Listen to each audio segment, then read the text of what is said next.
Big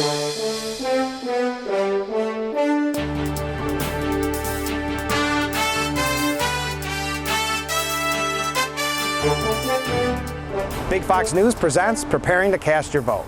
Hi, I'm Frank Akem, and behind me is the Steuben County Library. This is one of the many polling places in our area that will be buzzing on November 5th, Election Day. Well, today we're going to take a look at all the information you need to know to be prepared for Election Day. How to register to vote, early voting, how to get active politically. So stay with us. Right now, we're going to go to probably where it all begins, the Steuben County Board of Elections. And here we are at the Steuben County Board of Elections. We're going to go inside and find out what it takes to vote, to register to vote, and what it looks like when you actually vote. All right, well, first, thank you so much for doing this. Sure. All right, so let's start off and talk about a little bit of the difference between early voting and absentee, because I believe there's a little bit of confusion out there. Yeah, so early voting is actually just 9 days of voting. It's just like the voters when they go out on Election Day and vote at their normal poll site.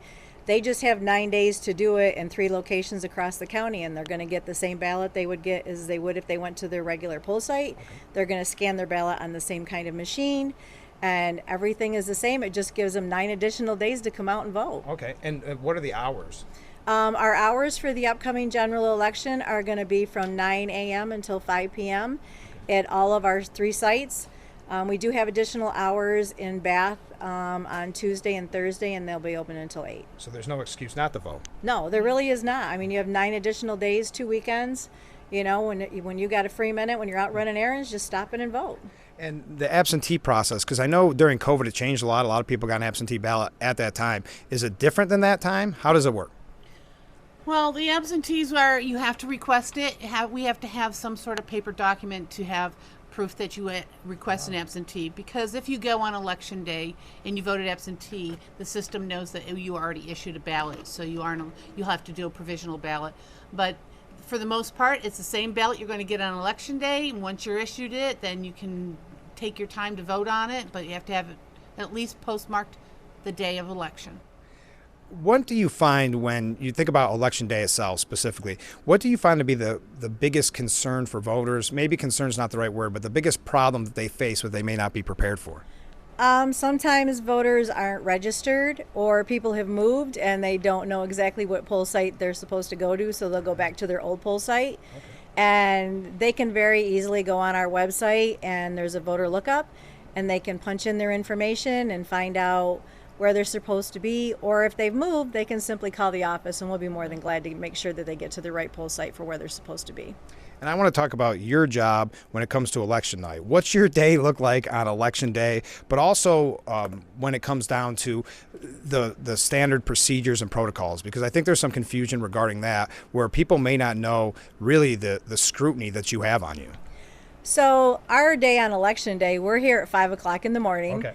Our election inspectors have to be at the poll site by 5:30, and so normally the phone starts ringing about 25 after 5, and we are here until at least midnight, if not later.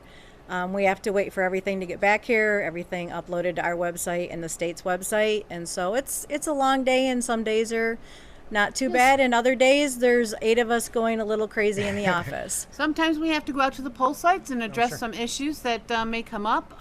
We have to sift through phone calls on voters when they don't know where to go, and that's what we're here for, though. We do that all the time. Well, let's not wait to the last minute either, because there's so many opportunities for people to check right now today to find out where they're registered to vote, if they're registered to vote. What should they do?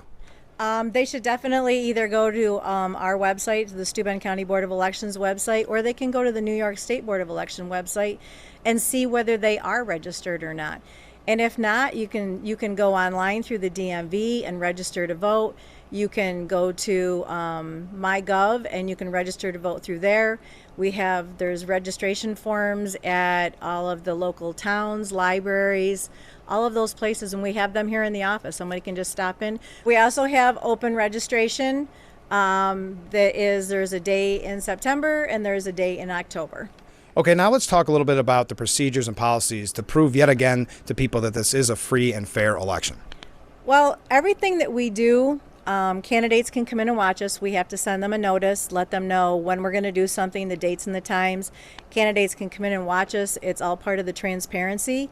Everything that we do in the office is bipartisan. There has to be a Democrat and a Republican doing them together. We both have to approve everything. We start testing the machines here shortly. We have to test every machine for the ballot type that's going to get scanned in there, and make sure that the machines are counting them accurately. After the election, we have to do a 3% audit, which means we have to randomly draw 3% of the voting machines that we send out, and we have to actually hand count every single ballot and compare it against the tape that come off the machine on election night. We have to do the same thing for the machines for early voting and the ones that we use for central count. And then there's a lot of ballot accountability. If we send out 800 ballots, we have to make sure that we got all 800 ballots back. So there's a lot of checks and balances and a lot of chain of custody documentation for everything that we do. It's very impressive with that and so many other issues that you talked about today, that we are able to get results in a somewhat timely fashion, really. Yeah, I mean, on election night, we will be able to, after 9 o'clock, we will put on our website all of the results from early voting, all of the absentees that have come in already and that have been approved, and all of the election night results. And is this scrutiny just for a year that's a presidential year? We do this every election we run. Every election we have to make sure all these procedures are followed. We do get surveys and questionnaires come back from the state to make sure we're doing things. And we just make sure that we always dot our I's and cross our T's to make sure things are running smoothly. Okay, so what does it feel like to have the power to know you're going to know who won before anybody else when it comes to the local races? Well, we really don't know who wins. We only know who wins in our county. Right. But if it's a county race. Yeah, so if it's a county race, I mean, and things aren't official until we count all the affidavits or provisional ballots that come back on election night, and that can take up to a week. So it's not fair to say that we know the results until we actually post them, because we really don't. Yeah. And on election night, we are normally the last ones that know, because we're so busy in the office making sure everything's taken care of. And it's like, finally, before we head out the door, I'll say to the staff, okay, so where are we at on results? Just to make sure, because we really don't, we're so busy doing everything in here. We're not actually sitting and watching and looking at the results on election night. It doesn't sound as much fun as I pictured in my head. Yeah. So we were talking about if people don't know if they're registered or where they're registered, and there's a point that I kind of want to reiterate, because there are a lot of scams going around. Have you heard a lot about that? Yeah, there has been a lot of scams, a lot of text scams. I'm assuming people are probably also getting all kinds of emails. People should really go to, the Board of Elections website, whether it's the Steuben County Board of Elections website or the State Board of Elections website, or their own local county Board of Elections website, but they are the source for all of their information, and to make sure that the information that they're getting is accurate and it's secure. People should not be just going on to a link that says, oh, you can register here. They need to make sure that they're doing that kind of things through a secure site, through the state or our county Board of Elections site. And we should make the point that you're not sending out texts to people. No, we are not sending out texts. Apparently other counties, voters are receiving texts that say that they're not registered to vote and giving them a link. We are not sending out any text telling people they're not registered to vote. Please do not click on any of that stuff. If you aren't sure, go to the State Board of Elections website and do the voter lookup there, or the Steuben County Board of Elections website and get your information from that. So before we go, and I know we're going to test out voting, but what do you say to someone that hasn't registered to vote and how they want to start in that process, what they should know? Voters should know that when they register, they will get a card in the mail from us. Sometimes it may be 2 weeks after, we get through the process. Sometimes we're getting into busy season, so a lot of data entry is being done. But just know that when you go to the poll site, sometimes first-time voters may be asked for ID. And that's normally only first-time voters. In New York State, you do not have to have identification to vote. A lot of people bring in their blue mail check cards that they get in the mail. It has a barcode, makes checking in a whole lot easier. They're more than welcome to bring them. But all they need to do is go to their poll site. Regular voting hours are from 6 a.m. until 9 p.m. on Election Day at the regular poll site, or they can go to any early voting any of the 9 days. And I think the big question for early voting, because I'm thinking this year I might try early voting for the first time. Do you at least get a sticker? Isn't that the whole reason people are voting today? Oh yeah, early voting. They always still get an I voted sticker, and on election day they will also get an I voted sticker then also. Okay, good. Whew. My Instagram's safe then. Good. Yes, All right. absolutely. So let's take a look at what the voting process looks like, okay? Sounds good. And this is an example of the sample ballot that we'll be using. And you had mentioned that you take this around to schools even to show them how easy it is to vote.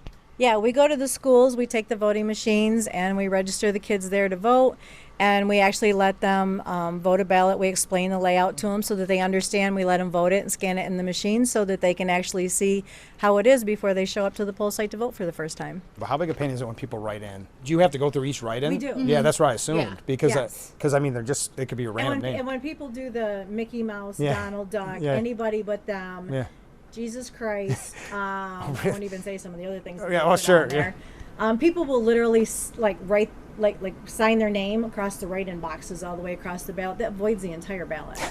I mean, yeah, write-ins are, if it's a valid write-in Yeah, sure. for somebody, then by all means. Yeah. But people also need to understand that if they do a write-in for a presidential candidate, that candidate had to file with the state documentation and paperwork in order to be considered as an actual valid write-in Oh, interesting. candidate for president. Oh, interesting.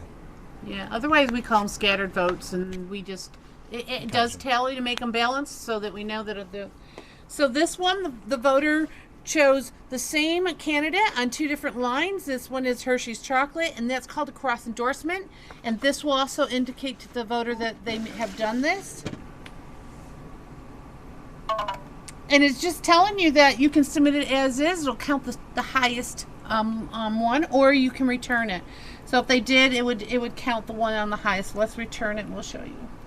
It will count the one that's the nearest the top. Oh, interesting. Okay.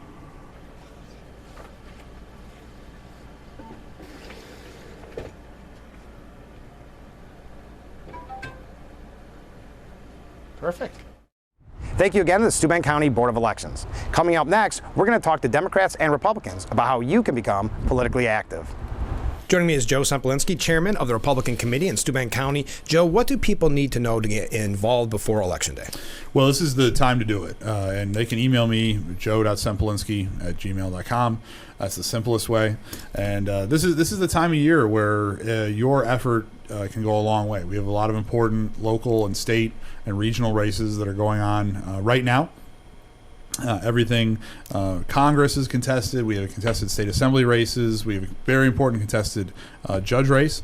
So it's important. Think of all the people that have sacrificed so much for you to have a political voice. You know, most people who have lived on this planet haven't had that voice. You have a chance to participate and be part of the destiny for this country, be part of the destiny for this state and for this region. And so I encourage everyone to get involved. I encourage them to vote.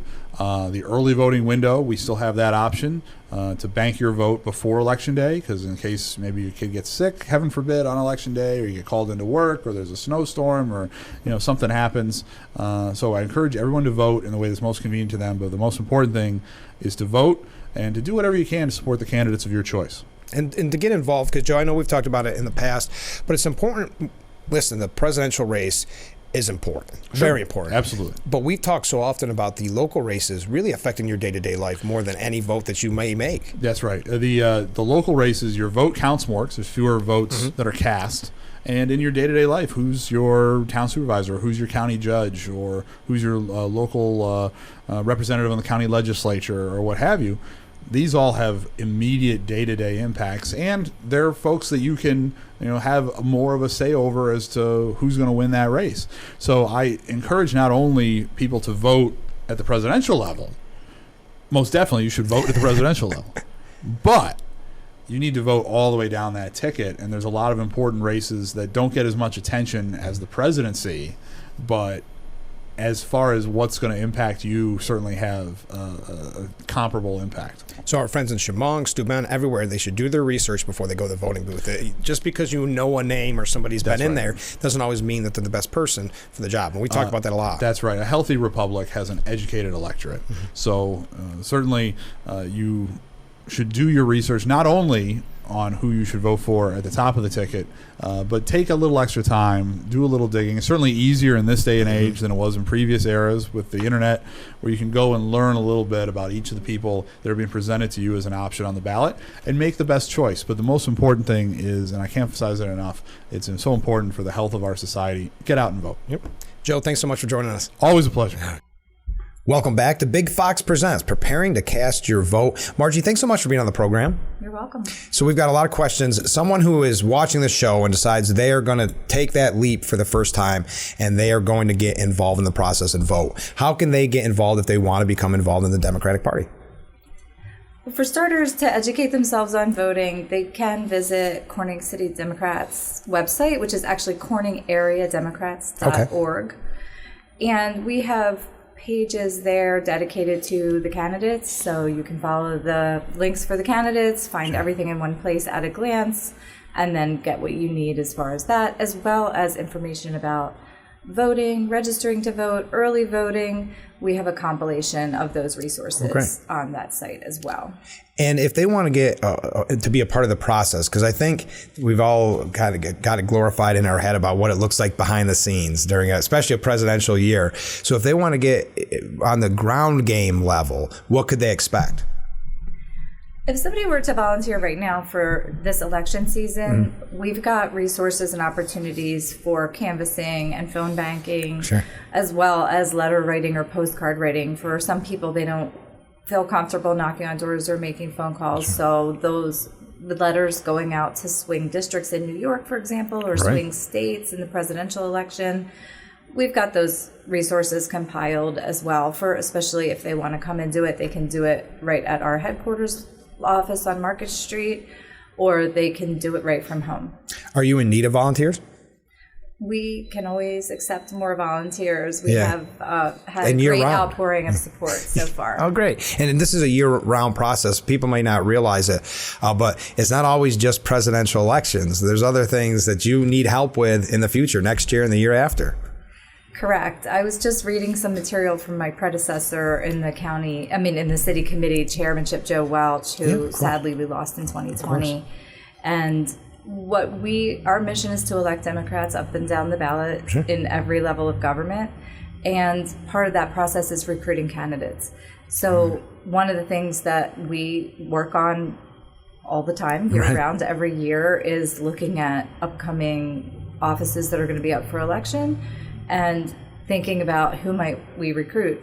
And we recognize the need to cast a wider net. When you just look at names of people you know, then you get people just like you. Yeah, exactly. So, Great point. diversity and inclusion is an extremely important value for us as Democrats. And so we really want to, and I appreciate the opportunity to speak about this on the air, because casting a wider net to gain diversity and who comes forward is a key strategy for us.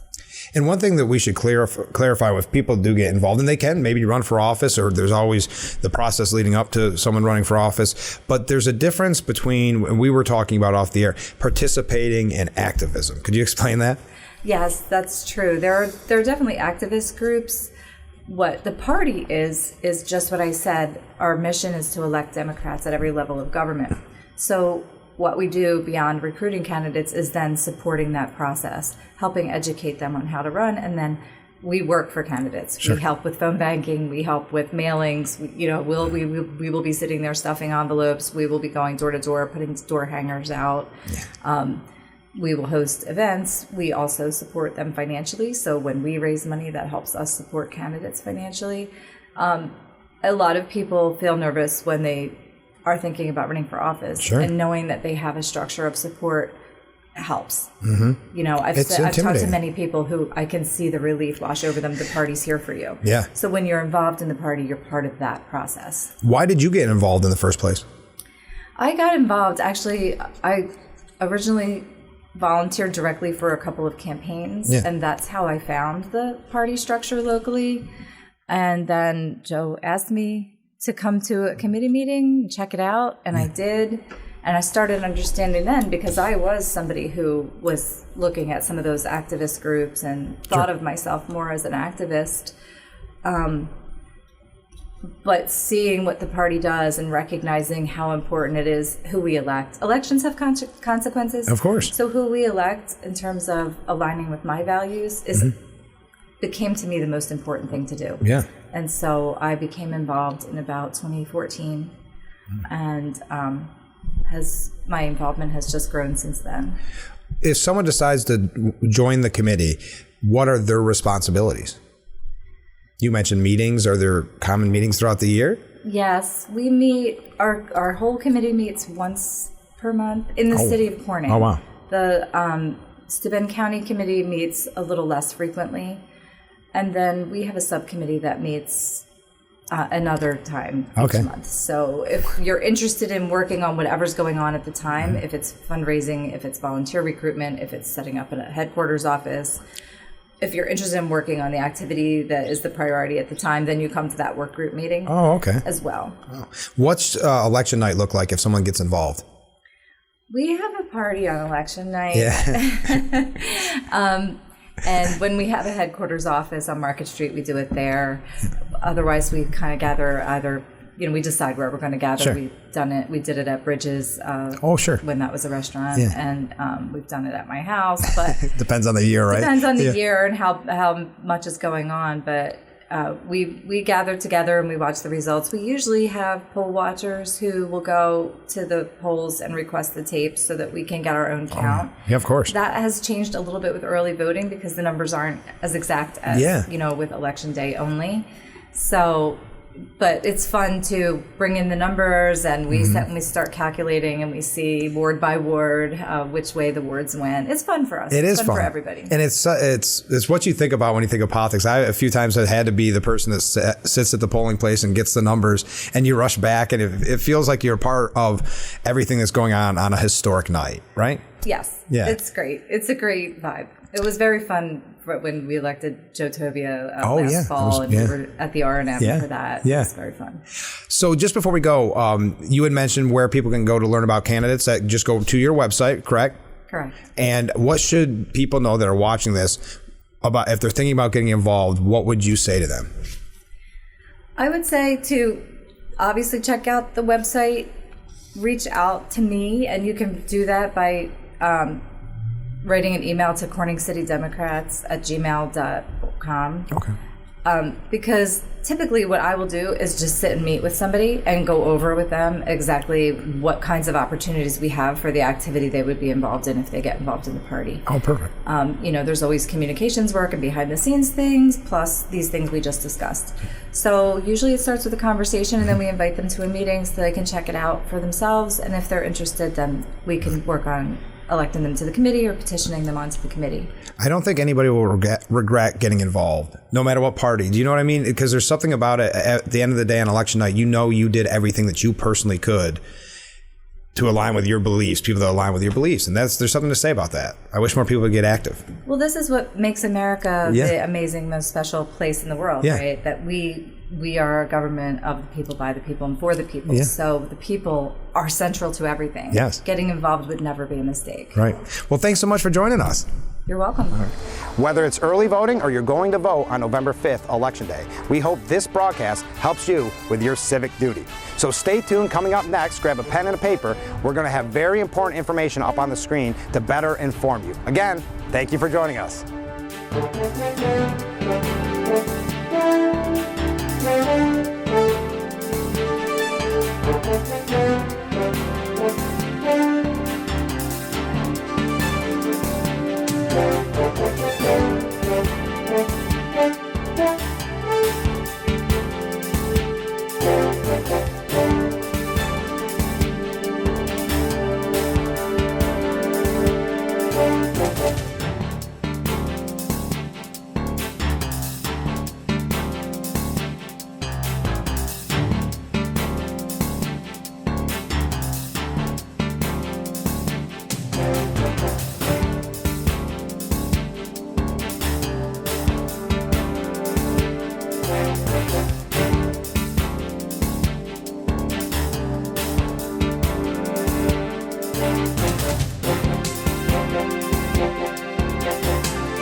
Before we go, we'd like to take a moment to highlight everyone involved in this year's election season. Whether it is campaign volunteers, election inspectors, members of the Board of Elections, the candidates themselves, and everyone in between. Thank you. At the end of the day, your hard work and determination only strengthens our democracy. Finally, to first-time voters, we here at Big Fox say congratulations. Again, thanks for watching Big Fox Presents Preparing to Cast Your Vote. If you're voting early, by absentee, or in person on November 5th, know that you are doing your part. As Franklin D. Roosevelt said in a radio address on October 5th, 1944, nobody will ever deprive the American people of the right to vote except the American people themselves. And the only way they could do that is by not voting at all. The continuing health and vigor of our democratic system depends on the public spirit and devotion of its citizens, which find expression in the ballot box. Every man and every woman in this nation, regardless of party, who have the right to register and to vote, and the opportunity to register and to vote, have also the sacred obligation to register and to vote. For the free and secret ballot is the real keystone of our American constitutional system.